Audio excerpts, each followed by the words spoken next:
Tapos ilalagay na natin yung sili. Ba't ang hante? So guys, may gagawin tayo kasi sabi ngayon.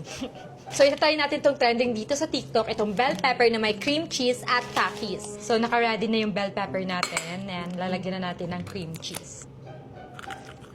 Gustong-gusto kasi itry ni Sabi to guys, nakaraan pa. O sige, ipapatry natin sa kanya pero may sili. Yan, lalagyan na natin siya. Ilalagay na natin yung sili. Dapat sobrang lalim para hindi niya mahalata. Damihan na lang natin ng cream cheese para matakpan. So, dagdagan ko na lang nito guys kasi favorite niya yung cheese para kainin niya talaga. So, gawa lang muna ako ng akin guys para hindi niya maisip na may ginagawa kong kalokohan. So, ready na! Sabi, halika dito! May papatikim ako sa'yo! Ayan, di ba kasama tayo ito? Hindi mo naman ako tinawag. Ayan sa'yo. Wow, ba't ang laki naman sa akin? Ang liit naman sa'yo. Siyempre, love kita, kaya mas malaki yung sa'yo. Sweet mo ngayon ah. Gustong gusto ko itry ito guys. Thank you!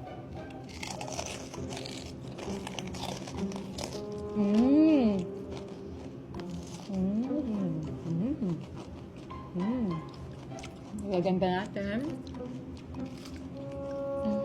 Kain ka pati. Yan. Yan. Yan. Sarap din, oh! Ba't ang hante? Ang hanghang, ano ba? Nilagay mo dito. Ba't may sili? Nilalagyan pa talaga to ng sili? Laro ko. It's a prank! Ang hanghang! Ba't ang hanghang? Ang hanghang! Ang hanghang! Ano ba yan? Prank success!